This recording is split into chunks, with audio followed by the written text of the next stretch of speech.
الحمد لله رب العالمين حمدا كثيرا طيبا مباركا فيه حمدا يوافي نعمه ويكافئ مزيده.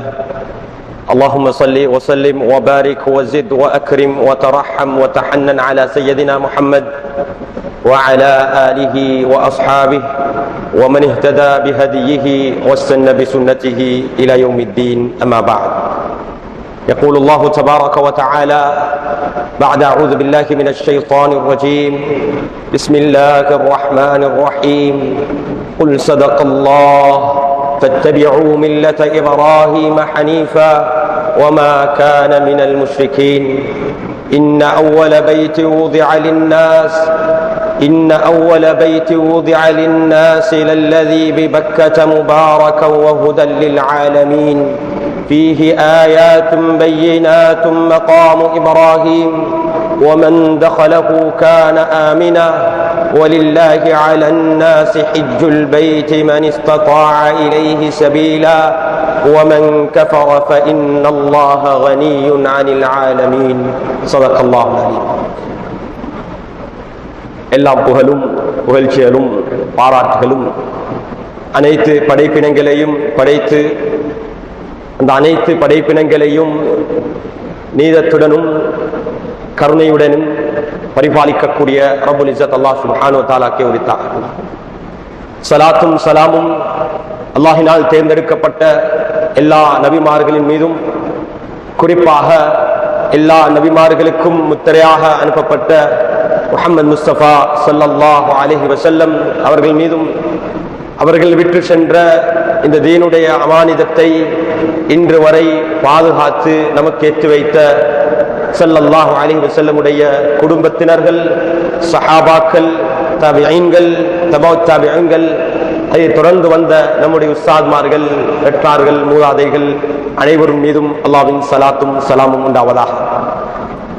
அன்புக்குரிய சகோதரர்களே, அல்லாஹ்வின் நல்லடியார்களே, எந்த தக்வாவை, இறை அச்சத்தை அல்லாஹ் நான் இறக்கி வைத்த அனைத்து வேதங்களிலும், அல்லாஹுடைய அனைத்து வேதங்களிலும் அல்லாஹ் வசியத்தாக வலியுறுத்திருக்கிறானோ அந்த தக்வாவை கடைபிடித்து வாழும்படி முதல் எனக்கும் அப்பால் உங்களுக்கும் வசியத்தும் நசியத்தும் செய்கின்றேன். தக்வாவை அடைந்து, அல்லாஹுடைய பொருத்தத்தை அடைந்து, தக்வாவை நம்முடைய ஹஜ்ஜுடைய பயணத்துக்கும் நம்முடைய வாழ்வில் எல்லா நிலைமைகளுக்கும் ஒரு ஜாதாக, நமக்கு பயண பொதியாக அதை ஆக்கிக் கொள்ளக்கூடிய பாக்கியத்தை அல்லாஹ் நம் அனைவருக்கும் நசீபாக்குவானாக. இத்தகுல்லாஹ். அன்புக்குரிய சகோதரர்களே, அல்லாஹ்வின் நல்லடியார்களே, இன்னும் ஒரு வாரத்தில் இந்த மாதம் 17ஆம் தேதி இரவு தில்ஹிஜ்ஜாவுடைய பிறையை நாம் எதிர்பார்த்து கொண்டிருக்கிறோம். அன்று இன்ஷா அல்லாஹ் புற தென்பட்டால் தில்ஹிஜ்ஜாவுடைய முதல் தினம் 18வது நாள், மே மாதம் 18ஆம் தேதி ஆரம்பித்து இன்ஷா அல்லாஹ் தில்ஹிஜ்ஜாவுடைய 10ஆம் தினம் யௌமுன் நஹர், ஈதுல் அல்ஹாவுடைய தினம் 27வது நாளாகும். 27 மே 27 ஆகும். அன்புக்குரிய சகோதரர்களே, இந்த 10 நாட்களும் சிறந்த 10 நாட்கள். வல் ஃபஜ்ர் வலயாலின் அஷ்ர், தில்ஹிஜ்ஜாவுடைய முதல் 10 இரவுகள், இந்த 10 நாட்கள் அல்லாஹ்விடத்தில் மிகவும் சிறந்த இரவுகள், சிறந்த நாட்கள். இந்த 10 நாட்கள்ல தான் ஒரு நாள் இருக்குது, உலகத்தில் எல்லா நாட்களையும் விட சிறந்த நாள் யௌமு அரஃபா, தில்ஹிஜ்ஜாவுடைய 9வது தினம். அல்லாஹ் சுப்ஹானஹு வ தஆலா நம் அனைவருக்கும் அந்த 9வது தினம் அரஃபாவுடைய தினம், அதே போன்று தில்ஹிஜ்ஜாவுடைய முதல் 10ல் நம்முடைய முன்னோர்கள், சஹாபாக்கள், தாபிஊன்கள், நல்லடியார்கள் எந்தெந்த நல்ல அமல்களில் ஈடுபட்டார்களோ அனைத்து நல்ல அமல்களிலும் ஈடுபட்டு அல்லாஹுடைய பொருத்தத்தையும் மன்னிப்பையும் ரஹ்மத்தையும் இப்ராஹிம் அலைஹிஸ்ஸலாமும் அவர்களுடைய குடும்பமும் பெற்ற அல்லாஹுடைய பொருத்தன் கபூலியத்தை அல்லாஹ் நம் அனைவருக்கும் நசீபாக்குவானாக. அன்புக்குரிய சகோதரர்களே, அல்லாஹ்வின் நல்லடியார்களே, அல்லாஹ் சுப்ஹானஹு வ தஆலா சூரா ஆல இம்ரானில் எங்களுக்கு கட்டளையிடுகிறான், இப்ராஹிம் அலைஹிஸ்ஸலாத்துடைய மில்லத், ஃபத்தபிஉ மில்லத இப்ராஹிம் ஹனீஃபா. இப்ராஹிம் அலைஹிஸ்ஸலாத்துடைய மில்லத், இப்ராஹிம் அலைஹிஸ்ஸலாத்துடைய லைஃப் ஸ்டைல், இப்ராஹிம் அலைஹிஸ்ஸலாம் வாழ்ந்த முறை, இப்ராஹிம் அலைஹிஸ்ஸலாத்துடைய சுன்னா, இப்ராஹிம் அலைஹிஸ்ஸலாம் எந்த முறையில வாழ்ந்தார்களோ அதை பின்பற்றும்படி அல்லாஹ் நமக்கு கட்டளையிடுகிறான். அதை சொன்னதுக்கு பின்னால்தான் ஹஜ்ஜுடைய கடமை, ஹஜ்ஜுடைய விவகாரத்தை அல்லாஹ் வலியுறுத்துகிறான். இப்ராஹிம் அலைஹிஸ்ஸலாத்துடைய தனித்துவம் என்ன? இப்ராஹிம் அலைஹிஸ்ஸலாத்துடைய தனித்துவம் என்னண்டா, கலீலுல்லாஹ், அல்லாஹ்வுக்கு மிகவும் நெருக்கமான, அல்லாஹ்வுடைய நேசர், அல்லாஹ்வுடைய நண்பர். இந்த உலகத்துல எல்லாத்தையும் விட அல்லாஹ்வுக்கு முன்னுரிமை, அல்லாஹ்வுக்காக வேண்டி எதையும் செய்வதற்கு, அர்ப்பணிப்பதற்கு இப்ராஹிம் அலைஹிஸ்ஸலாம் தயாராக இருந்தார்கள். இது மிக முக்கியமான ஒரு பாடம். இப்ராஹிம் அலைஹிஸ்ஸலாம் அனைத்தையும் விட அல்லாஹ்வை தன்னுடைய வாழ்க்கையில் நோக்கமாக கொண்டு வாழ்ந்தார்கள். வஜ்ஜஹது வஜ்ஹிய லில்லதி ஃபதரஸ் ஸமாவாத். நாம் தொழுகையில தக்பீரத்துல் இஹ்ராம் கட்டிடத்தோடு ஓதக்கூடிய அந்த துஆஉல் இஸ்திஃதாஹ் என்றும் வஜ்ஜஹது என்றும் இதுல இப்ராஹிம் அலைஹிஸ்ஸலாம் தெளிவாக இப்ராஹிம் அலைஹிஸ்ஸலாத்துடைய மில்லத் என்னண்டா, தன்னுடைய முழு ஃபோக்கஸும் தன்னுடைய முழு விவகாரங்களும் அல்லாஹ்வை திருப்திப்படுத்துறதை தவிர வேற எதுவுமே இருக்கல்ல. அல்லாஹ் சுப்ஹானஹு வ தஆலா இப்ராஹிம் அலைஹிஸ்ஸலாத்தை பல கட்டங்கள்ல சோதித்தான். அந்த ஒவ்வொரு கட்டத்திலையும் இப்ராஹிம் அலைஹிஸ்ஸலாம் நிரூபித்தாங்க, யா அல்லாஹ், இது எல்லா கட்டத்திலையும் உன்னுடைய பொருத்தம் தான் எனக்கு மிகவும் நெருக்கமானது, உன்னுடைய பொருத்தம் தான் எனக்கு மிகவும் தேவையானது, உன்னுடைய பொருத்தத்துக்காக வேண்டிதான் நான் வாழுகிறேன் என்றதை நிரூபித்தார்கள். குடும்பத்தை விட்டும் பிரியறத்துடைய கட்டளை, அவர்கள் குடும்பத்தை தனிய இந்த பரக்கத் நிறைந்த மக்கத் முபாரகா, மக்காவுடைய பரக்கத் நிறைந்த பூமியில ஒன்றுமே இருக்கல்ல, வெளிரங்கமாக புட்பூண்டுகளும் வளராத ஒரு இடம். ஆனா அல்லாஹ்வுடைய கட்டளை, அல்லாஹின் மீது நம்பிக்கை வைத்து தன்னுடைய குடும்பத்தை விட்டுட்டு வந்தாங்க, அங்க துஆ செய்தாங்க. அன்று முதல் இன்று வரைக்கும் அந்த பூமி பரக்கத் நிறைந்த பூமியாக ஆமினா, யாரெல்லாம் அதுக்குள்ள நுழைவார்களோ அவங்க ஒரு பாதுகாப்பான நிலையில் இருப்பார்கள். அல்ஹம்துலில்லாஹ். இப்ப மத்திய கிழக்குல பல பிரச்சனைகள், யுத்தங்கள் நடந்து கொண்டிருக்குது. போன ரமதான்ல கூட எல்லா இடத்திலும் பிரச்சனை. ஆனா மக்காவுக்குள்ள இருக்கிறோம், மதீனால இருக்கிறோம், யாரும் அச்சத்தோட இருக்கல்ல, பயத்தோட இருக்கல்ல, கொஞ்சமாவது எண்ணிக்கை குறையல்ல, எல்லோருமே பாதுகாப்போடு இருந்தாங்க. இது அல்லாஹ்வுடைய வார்த்தை, இப்ராஹிம் அலைஹிஸ்ஸலாத்துடைய அர்ப்பணிப்பு. ஹஜ்ஜுடைய எல்லா அமல்களும் குர்பானுடைய அமலாக இருக்கலாம். இதுவும் இப்ராஹிம் அலைஹிஸ்ஸலாத்தை அல்லாஹ் சோதித்தான். தன்னுடைய குழந்தை, தன்னுடைய மகனின் மீது அன்பு, பாசம், நேசம் வாடுறது அது இயற்கையான ஒரு விடயம். மனிதன் என்ற அடிப்படையில் இயற்கையாகவே அது நேசிப்பதும் மார்க்கத்தில் மிக முக்கியமான ஒரு விடயம். பெண்ணுடைய பிள்ளைகளை, குடும்பத்தை நேசிப்பதும் தீனுடைய ஒரு அம்சம். ஆனா அதை எல்லாத்தையும் விட அல்லாஹ்வை நாம் நேசிக்கணும், எல்லாத்தையும் விட மறுமை நாளை நாம் மையமாக்கி வைத்து வாழ வேண்டும், அல்லாஹ்வுடைய கட்டளைக்கு முன்னுரிமை கொடுக்க வேண்டும். இப்ராஹிம் அலைஹிஸ்ஸலாம் தன்னுடைய அன்பு மகன் இஸ்மாயிலையும் குர்பான் செய்ய தயாரானாங்க. அல்லாஹ்வுடைய ஒரே ஒரு கட்டளையின் காரணமாக, மனம் விரும்பல்ல, ஆனா அல்லாஹ்வுடைய கட்டளை, அதுக்கு இப்ராஹிம் அலைஹிஸ்ஸலாம் முன் வந்தார்கள். அன்புக்குரிய சகோதரர்களே, இப்ராஹிம் அலைஹிஸ்ஸலாத்தை பத்தி அல்லாஹ் எங்களுக்கு இப்ராஹிம் அலைஹிஸ்ஸலாத்துடைய சுன்னாவை, இப்ராஹிம் அலைஹிஸ்ஸலாத்துடைய மில்லத்தை, மார்க்கத்தை, வழிமுறையை பின்பற்றும்படி அல்லாஹ் கட்டளையிடுகிறான். நம்முடைய தொழுகை பூர்த்தியாகாது. கமா ஸல்லைத அலா இப்ராஹிம் வ அலா ஆலி இப்ராஹிம் என்று அந்த ஸலாத்தை இப்ராஹிமையாவ ஓதாம, நம்முடைய கிப்லா இப்ராஹிம் அலைஹிஸ்ஸலாத்துடைய கிப்லா, நம்முடைய எல்லா தொழுகையிலையும் எங்கட கிப்லா பைத்துல்லாவாக இருக்குது. அது இப்ராஹிம் அலைஹிஸ்ஸலாம் கெட்டின, இப்ராஹிம் அலைஹிஸ்ஸலாம் அதனுடைய அந்த செவத்தை உயர்த்தினார்கள். அந்த பைத்துல்லாவை அல்லாஹ் ஆரம்பமாக அல்லாஹ்வை வணங்குவதற்காக வேண்டி தேர்ந்தெடுத்த இடம். இன்ன அவ்வல பைத்தி ஊதிஅ லின்னாஸ், மக்களுக்காக வேண்டி, அல்லாஹ்வை வணங்குவதற்காக வேண்டி ஒரு சின்னமாக, ஒரு ஷாயிராக அல்லாஹ் அந்த இடத்தை பொருந்திக் கொண்டான். நாங்க அங்க போறது பைத்துல்லாஹ் என்றதை விட இது அல்லாஹ்வுடைய வீடு, அல்லாஹ் தேர்ந்தெடுத்த இடம். அந்த இடத்தில் ஒரு ரகாத், ஒரு தொழுகை ஏனைய இடங்களை விட 1,00,000 மடங்கு, 1,00,000 மடங்கு, 100,000 டைம்ஸ், அது 1,00,000 மடங்கு அல்லாஹ் மல்டிப்ளை பண்ணி தருகிறான். அன்புக்குரிய சகோதரர்களே, அல்லாஹ்வின் நல்லடியார்களே, இன்று நம் எல்லோருக்கும் ஹஜ்ஜிக்கு போகக்கூடிய ஆசை இருக்கும். இப்ப ஹஜ்ஜிக்காக வேண்டி எல்லா ஏற்பாடும் ரமதானுக்கு முன்னாலே செஞ்சு முடிஞ்சு, ரமதானுக்கு முன்னாலே எல்லாம் செஞ்சு முடிஞ்சு, அல்ஹம்துலில்லாஹ்.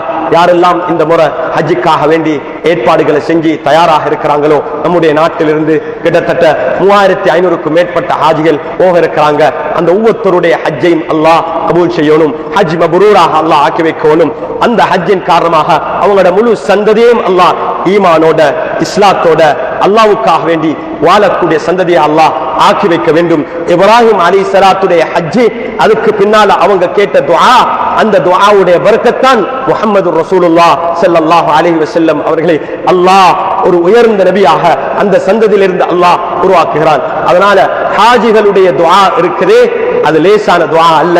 அதனால ஒவ்வொரு ஹாஜியும் தனக்காக வேண்டியும், தன்னுடைய குடும்பத்துக்காக வேண்டியும், சந்ததிக்காக வேண்டியும், உலக மக்கள் அனைவருக்காக வேண்டியும், நாட்டு மக்கள் அனைவருக்காக வேண்டி துஆ செய்வது ஒரு கடமையாக இருக்குது. நம் ஹஜ்ஜுக்கு போறது, அந்த இடத்துல துஆ, சிறந்த நாள், சிறந்த இடம், சிறந்த அமல், சிறந்த ஆடையோட இருந்து அந்த சிறந்த நேரத்திலிருந்து கையேந்தி யா ரப் யா ரப் லப்பைக் லப்பைக், அல்லாஹ் உன்னுடைய அழைப்புக்கு நான் பதில் அளித்திருக்கிறேன் என்று கேட்கக்கூடிய துஆவை அல்லாஹ் ஒரு காலமும் மறக்க போறதில்லை.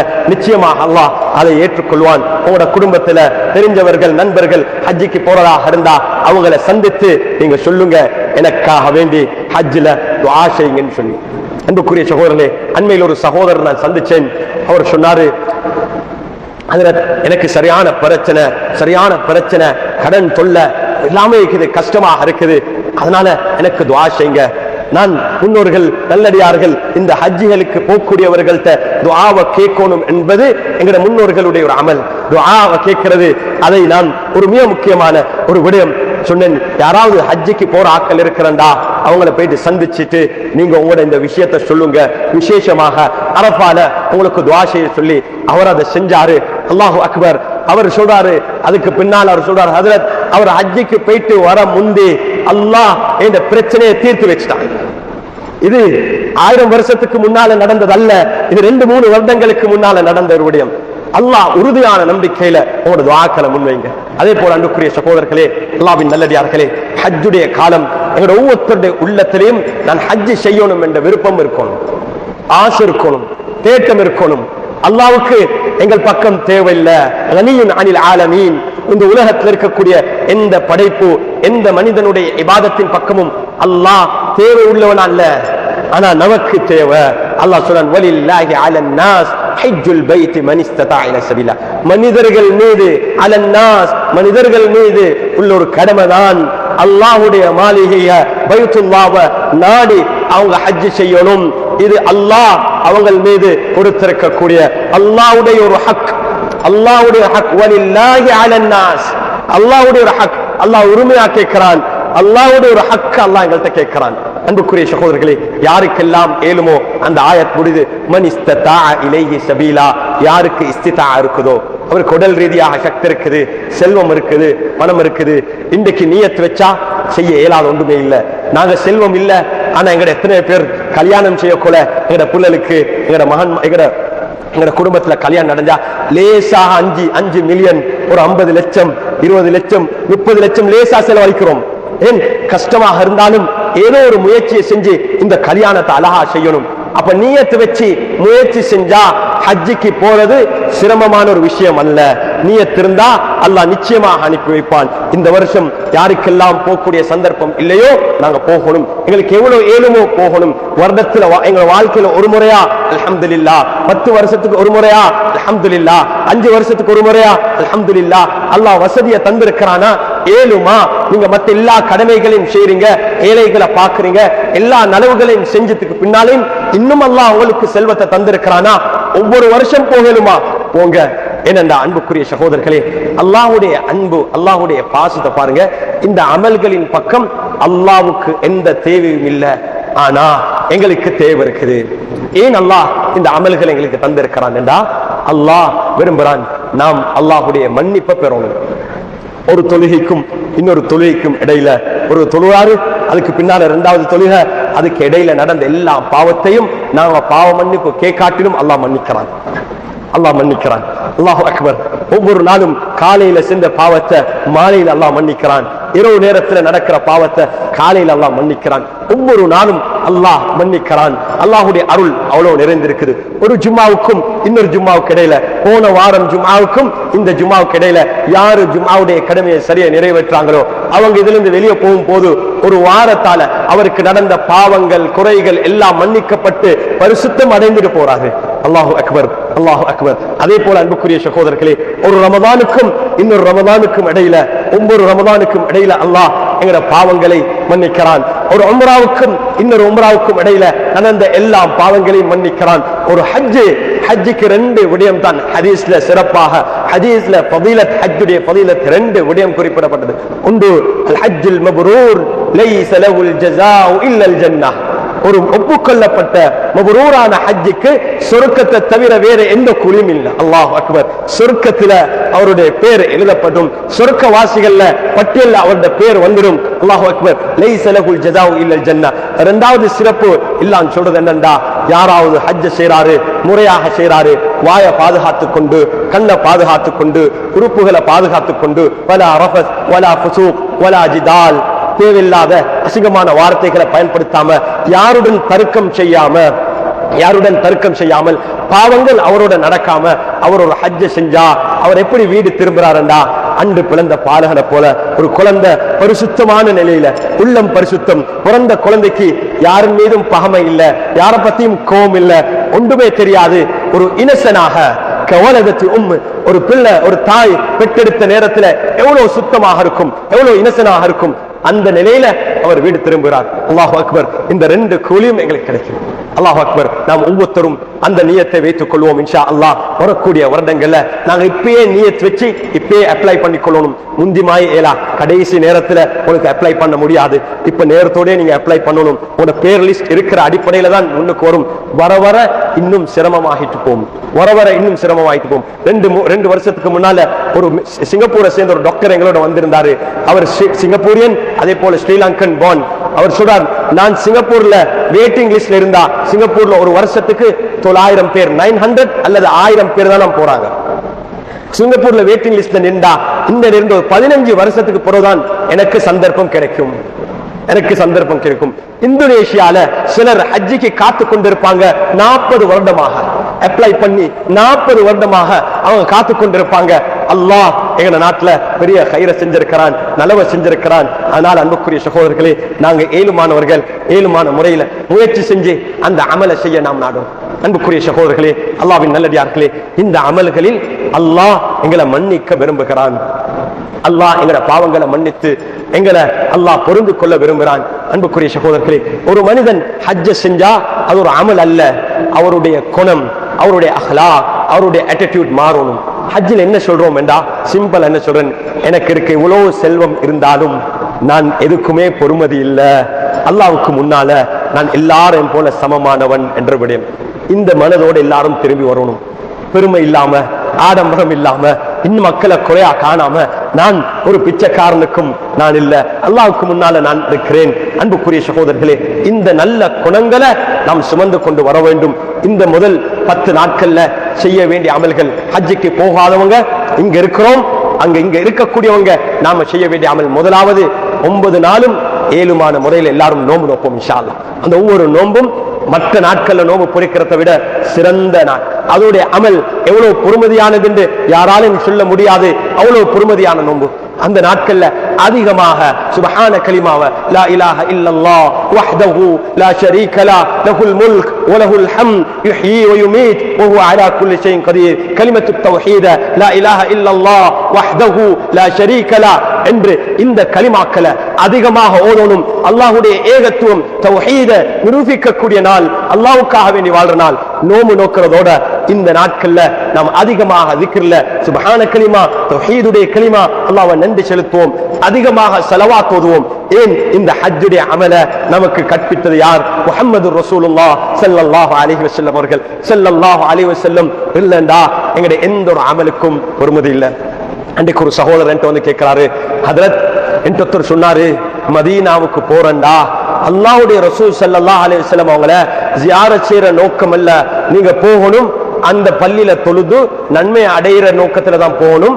அப்படி போனா ஜியாரத் செய்யறதுல தவறில்ல, ஜியாரத் செய்யறது நல்லது என்று, ஆனா என் புத்திக்கு அது படுதில்லை, நீங்க சொல்லுங்களேன்னு சொல்லி நான் சொன்னேன், நீங்க உங்களோட உள்ளத்துல கேளுங்க, அந்த மஸ்ஜிதுக்கு அந்த பூமிக்கு எந்தவித பொறுமதியும் இல்ல.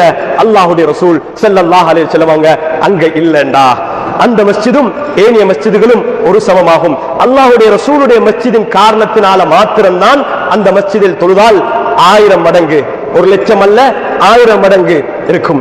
என்னுடைய ஒரு நண்பர் சொன்னாரு, அவருடைய ஷேக் மக்கால ஓதிக்கொண்டிருக்கிற நேரத்தில் அவர் உஸ்தாத் மாட்ட போயிட்டு சொன்னாங்களாம், அவருடைய ஷேக் யாரோ அல்லது ஒரு ஷேக் இடத்துல. ஆனா இந்த சம்பவத்தை பாருங்க, அங்க இருக்கிற உஸ்தாத் மாட்ட சொன்னாங்களாம், நான் மதீனாவுக்கு போறேன் அல்லாஹ்வுடைய ரசூல் ஸல்லல்லாஹு அலைஹி வஸல்லமுக்கு ஜியாரத் செஞ்சு சலாம் சொல்றதுக்கு.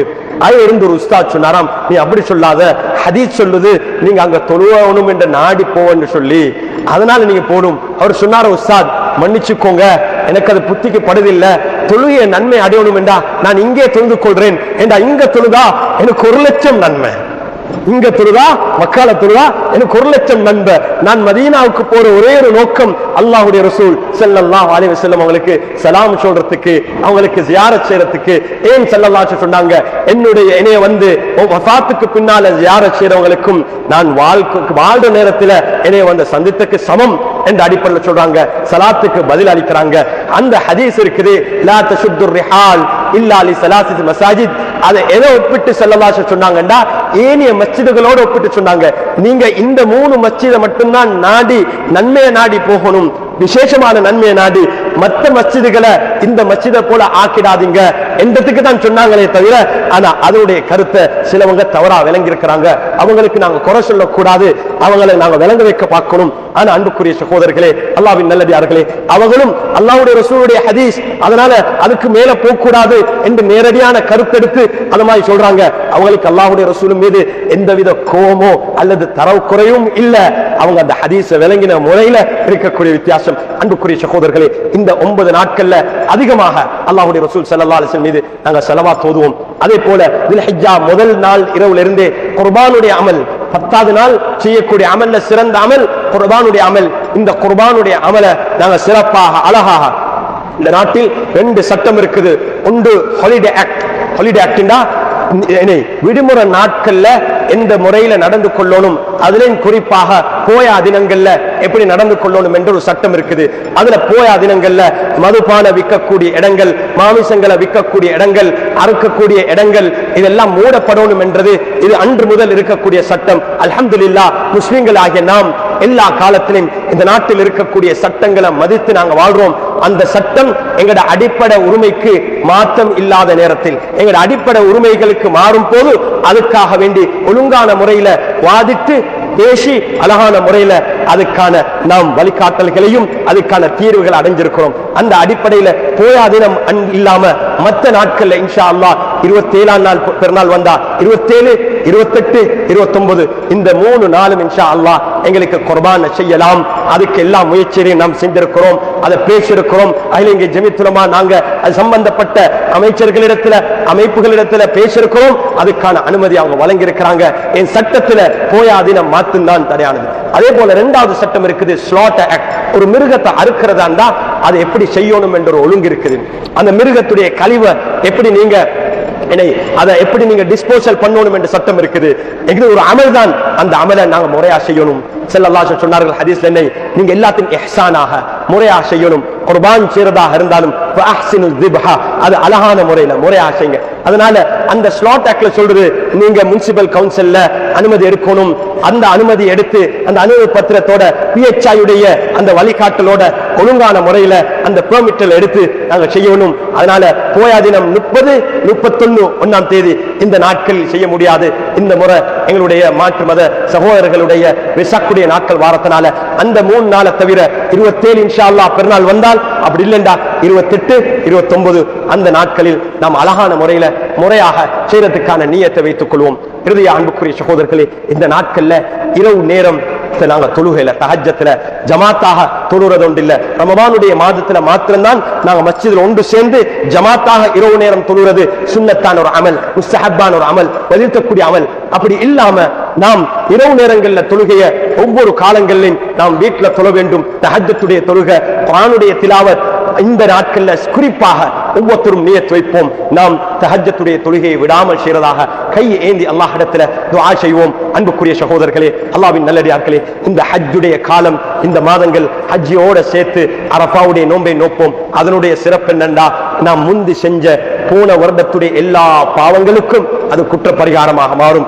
அதே போல வரக்கூடிய வருடங்களுக்கும் அது ஒரு கைரையும் வர்க்கத்தையும் சிறப்பையும் தரக்கூடிய ஒரு நோன்பாக மாறிடும். அன்புக்குரிய சகோதரர்களே, அல்லாஹ்வின் நல்லடியார்களே, இறுதியாக நம் அனைவரும் அல்லாஹ்விடத்தில் கையேந்தி துஆ செய்வோம். உலகத்தில் அமைதி உண்டாக வேண்டும், நீதி நேர்மை நிலைநாட்டப்பட வேண்டும். எங்களுடைய சகோதர சகோதரிகள் பலஸ்தீனில் எவ்வளவு கஷ்டப்பட்டுக் கொண்டிருக்கிறார்கள், அநியாயத்துக்கு உட்பட்டுக் கொண்டிருக்கிறார்கள். அந்த மக்களுக்கு அல்லாஹ் விமோசனத்தை தரணும். அநியாயக்காரர் ஜயோனிசவாதிகளுக்கு அல்லாஹ் அவங்களுக்கு ஒரு தீர்வு நசீபாக்கணும். இந்த இரவுகள்ல நாங்க கையேந்தி துஆ செய்வோம். மஸ்ஜிதுல் அக்ஸாவை அல்லாஹ் தூய்மைப்படுத்தி முஸ்லிம்கள் எங்க எல்லாருக்கும் அங்க போயிட்டு தொழக்கூடிய பாக்கியம், 3 மஸ்ஜித், அந்த 3 மஸ்ஜிதிலையும் மௌத்தாக முன்னால போயிட்டு தொழக்கூடிய பாக்கியம் எங்களுக்கு கிடைக்கணும். நாம் அல்லாஹ் இடத்துல கையேந்தி துஆ செய்வோம். அதே போல எங்க நாட்டுல பொருளாதார நெருக்கடி இல்லாம, எந்த ஒரு பிரச்சனையும் இல்லாம நாட்டில் அமைதியாக வாழணும் என்று நாம் துஆ செய்வோம். அல்லாஹ் சுப்ஹானஹு வ தஆலா நம் அனைவருக்கும் நாம் அடைய இருக்கக்கூடிய இந்த புனிதமான ஹஜ்ஜுடைய மாதத்தை அடைஞ்சு எல்லா கயிர்களையும் நலவுகளையும் அடையக்கூடிய பாக்கியத்தை அல்லாஹ் நம் அனைவருக்கும் நசீபாக்குவானாக. யா அல்லாஹ் எங்களுடைய பாவங்களை மன்னிப்பாயாக. பெற்றெடுத்த தாய் தந்தர்கள், உற்றார் உறவினர்கள், என்னுடைய உஸ்தாமார்கள் அனைவருடைய பாவங்களை மன்னிப்பாயாக. நம் அனைவரையும் பொருந்திக் கொள்வாயாக. யா அல்லாஹ் உலகத்தில் யாரெல்லாம் ஹஜ்ஜுக்கு நியத் வைத்து பிரயாணத்தை ஆரம்பித்திருக்கிறார்களோ, இந்த வருடம் ஹஜ் செய்கிறார்களோ, அந்த அனைத்து மக்களுடைய ஹஜ்ஜை கபூல் செய்வாயாக. நமக்கும் நம்முடைய சந்ததிகளுக்கும் யா அல்லாஹ் இந்த ஹஜ்ஜுடைய அமலை நமக்கும் நீ நசீபாக்குவாயாக. எங்களுடைய இளம் வாலிபர்களை நீ பாதுகாப்பாயாக. அவர்களுக்கு ஹலாலான சம்பாத்தியத்தை நசீபாக்குவாயாக. ஹலாலான குடும்ப வாழ்க்கையை நசீபாக்குவாயாக. பொருத்தமான ஜோடிகளை நசீபாக்குவாயாக. இப்ராஹிம் அலைஹிஸ்ஸலாத்துடைய குடும்பத்தை நீ பொருந்திக் கொண்டதை போல நம்முடைய குடும்பங்களை நீ பொருந்திக் கொள்வாயாக. இப்ராஹிம் அலைஹிஸ்ஸலாத்துடைய சந்ததியை நீ பொருந்திக் கொண்டதை போல நம்முடைய சந்ததிகளை நீ பொருந்திக் கொள்வாயாக. நம் அனைவரையும் பொருந்திக் கொள்வாயாக. ஸல்லல்லாஹு அலைஹி வஸல்லம் வபாரக அலா நபியினா முஹம்மத் வ அலா